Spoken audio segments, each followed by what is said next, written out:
being sort of late here. Well, doubly late because earlier, if anybody checked out on Twitter, I mentioned that although I said I was going to start at 8 o'clock, that I really didn't get any sleep, and I sort of sleep backwards.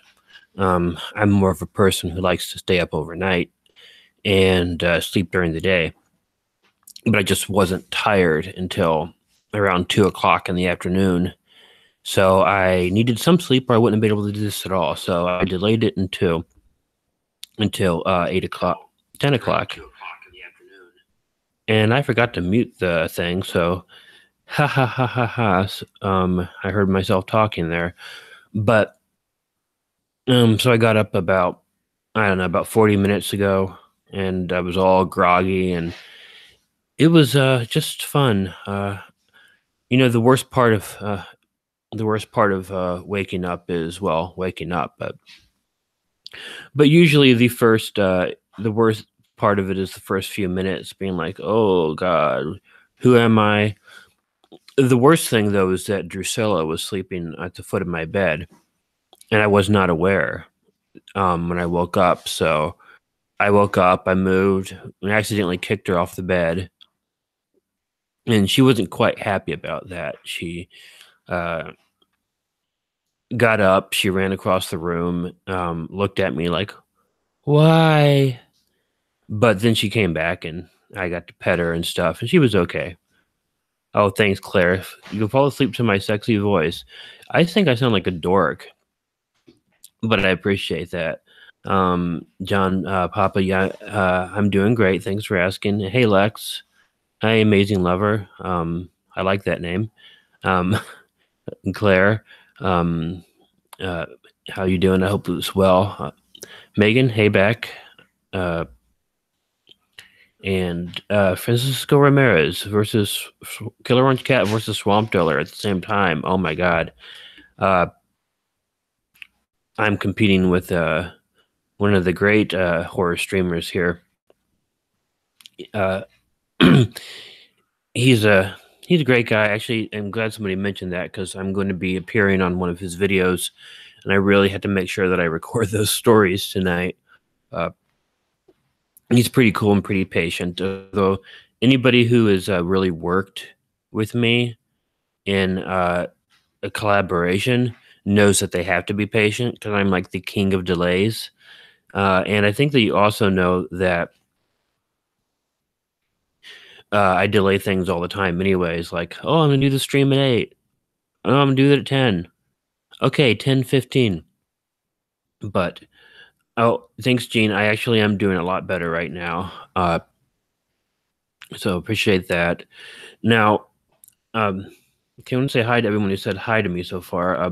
Baby Alive, Doll Express, Vlogs, and more. Okay, I like that. Hi to you. Hi to Brinley. I hope I got that correct. Hey, Gene. And I have the sexier voice. Oh, well, I may have the sexier voice, but I guess that's open to interpretation or opinion. But I again think I sound like a dork. So, but I used to know somebody who every time we talked, we'd be hey, Mr. Sexy Voice. Hey, Mr. Sexy Voice. I was like, oh, stop calling me that, please. But you probably also noticed that when I named the stream, I named it Friday Stream College Stories. And the reason I did that because I told a few people that I was going to reread the stories. They were country stories. One of them had the tunnel story about the guy with you want to play with my dogs. But unfortunately, like a Nimrod, I put it on a certain file, and now I can't find it. So I got the college stories I'm going to read. This is from my absolute second video that I've ever did. My first video, as anybody knows who looked back that far, was a story my stepmom told us. And I've always sort of doubted the veracity of it. But the second one I did was college stories, and at least one of those stories I know is true because it happened to me. And I've reread it already. I did a top 5 personal stories once, and it was redone in there. But I figured if I might as well be doing and remaking some of these old videos now that I have a better microphone and a better way of doing it, why not start with my second video? So I just want to tell you how this is going to go. I'm going to go ahead and read these 3 stories. I probably, again, won't be looking at the chat while I do it, just because you know how I am. I look and I see people and I want to say hi to you guys. So I'll be concentrating on that, and I'll kind of slip up a bit. So I want to go ahead and try these. And once I get these done, I'm probably going to edit them and put them out on Sunday. Tomorrow, I'm going to have a video collaboration out. I've mentioned this one before. It's with Nightmarish Tales. And on my channel, it's going to be 3 scary lighthouse stories. And on his channel, it's going to be 3 scary ocean stories. So the college stories, even though I'll read them tonight, I won't put them up until Sunday. I'm just waiting for my voice. I gotta. It feels like I got something in my throat here, and once I'm done with that, I'll go ahead and start.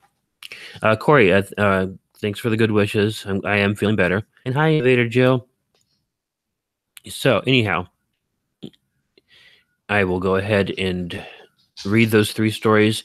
I'm not going to go any further. I might chat for a little while afterwards, after reading the stories, but I have to go to the gym tonight, so I'm feeling better. And like I said, I wasn't feeling good, so I didn't go to the gym. And it's been like hell on me, because anyone knows I tend to go on a near daily basis. So not feeling good, not going, and I'm like all anxious and feel like go, go, go. So, but anyhow, that being aside, I will go ahead and read the first story, which is actually one of my favorites. It's called The Counting. And if you've listened to the original video, it's one that creeped me out because I'd had a similar thing happen to me before, where I mentioned it, where I heard somebody talking when I sometimes did some stuff in a small walk-in closet, because I like the acoustics and the privacy of it. And one day when I was in there working on the channel stuff, I heard someone talking in my bedroom. Freaked the hell out of me, but it was just one of my other laptops that I left on, and it started playing a video.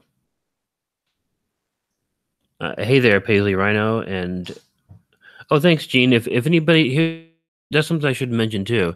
If anybody hasn't had a chance to do this yet, go over to Unit 522's channel. He did a narration of, it's really more of a play, like I'm doing with the Dracula, or I did with the Hitchhiker, of Candyman versus Slenderman. And I did one of the voices of Detective Tremblay, I believe his name was. And that was out today. And he did a great job producing it. So check that out, and I hope you will enjoy that. Oh, I'm glad I'm glad I could help you feel better, and I hope that I hope, Invader Jill, that you do better and are feeling great too. Hey, Timmy Agnew, hope you're doing well. But now I'm gonna just minimize the chat so I can go ahead and read this, and hope that this kitten playing in this plastic bag isn't going to cause me too much background noise. Ichigo just walked up to him, and like he's being like, okay, I thought Ichigo was walking up to him to say, hey, he's doing a stream, stop making noise. I think he just wanted the bag for himself. But okay, let me get a drink of water here. And I will read the counting. As anybody who has had live readings before or were with me the other day, you know I made plenty of mistakes, and I probably will make mistakes reading this one. When I first started doing these narrations, the very first like 5, 6 videos I did were actually recorded on my phone because I didn't have a microphone. And the problem was I couldn't find a recorder that I could pause. So, and I didn't really have the brains at the time to know that I could upload the files into Audacity and edit out mistakes. So for the first like 4 or 5 videos, every video was a continuous every story was a continuous take. No pauses, nothing edited out. It would normally take me close to 8 hours to actually do everything because of that. And God, when I finally figured out I can take things into Audacity, that was so much better. And still took me a while to get used to hearing my voice, which I can do now with no problem. But it was kind of a pain in the beginning. So anyhow, I keep on stalling. But I will go ahead and read the first story here. Number 1, The Counting. This happened to me one summer when I moved out of my parents' house. I was one of those kids who couldn't wait to move out, and 18 didn't come soon enough for me. I didn't really have any problems with my parents. I just badly wanted my own place with my own rules. I wanted to be free to do anything that I wanted to do. Well, I found a nice little 3-bedroom house that was being rented by 2 other community college students. They were looking for someone to fill in the third room, and since I would be attending the same college as they were, it seemed like a perfect match. My bedroom was at the back of the house. Right outside my window was a full length back porch. On the side of the porch where my room was, there was a door that was just used for storage. My roommate showed it to me when I was looking at the place. It was dank and rather unpleasant, so I knew I wouldn't really be going down there for any reason. When moving in, I didn't have enough possessions and didn't want to use the basement for storage at all. My roommates kept a much different schedule than I did. They were both starting their second year full time and worked nearly full time as well. I didn't have to work as a freshman, and my parents were paying for everything. And I had some scholarships and grants that also helped pay the bills. Very often, I would have the entire house to myself, and that was wonderful.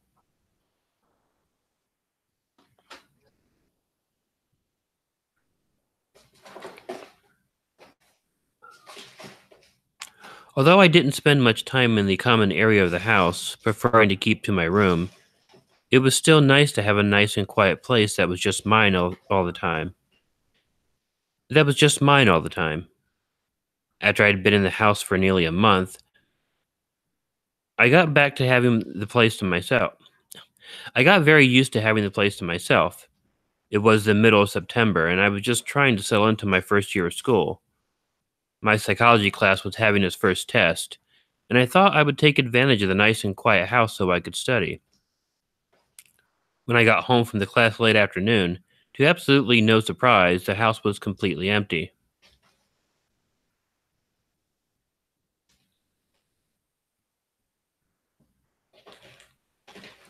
After grabbing myself a snack and a drink, I retreated to my room so I could study for my test in silence. I got so engaged in the subject matter that before I knew it, it was completely dark in the house.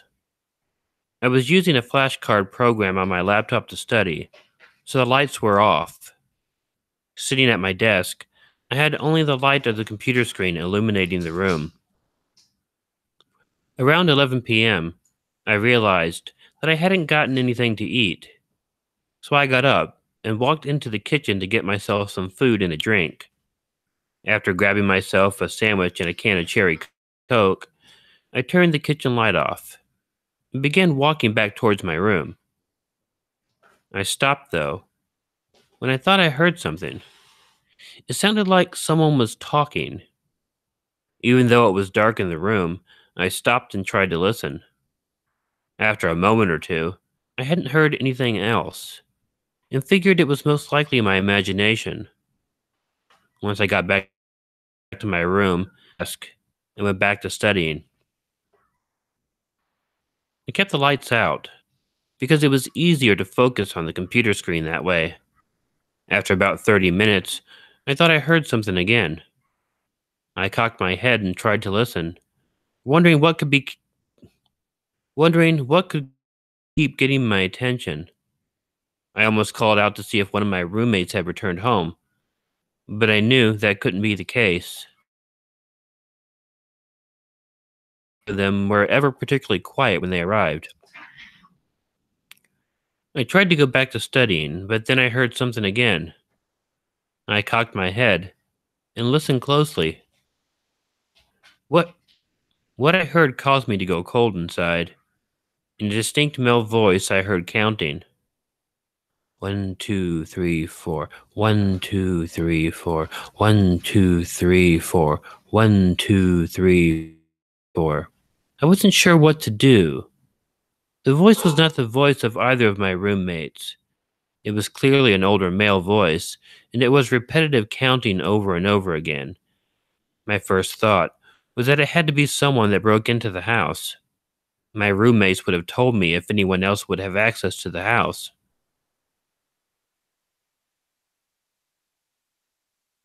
They were both straight males, so a boyfriend was out of the question. I listened closer to see if the voice was still there, and if it might have been, and if it might have, see, that give me problems there, and if it might have been saying anything different.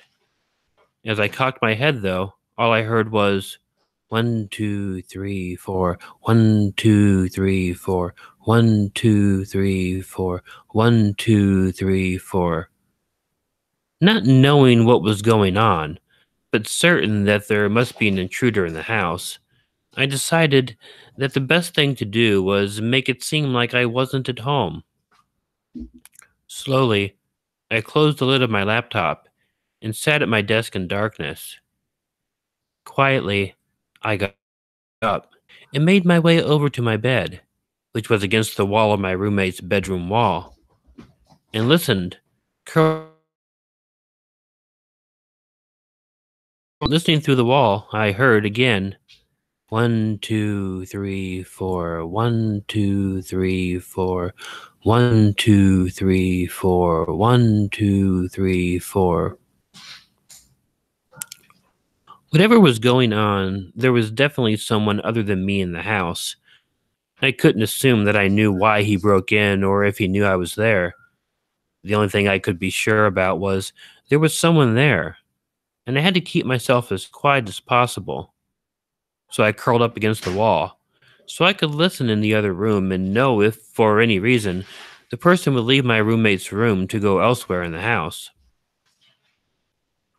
Laying against the wall, the most terrifying thought of my entire life entered my mind. Undoubtedly, someone had broken into the house, and the fact that they were in the other room counting to 4 over and over again, it was evident that he was not mentally stable. For the first time in my life, I was completely aware of my mortality, and nothing could have convinced me that I was going to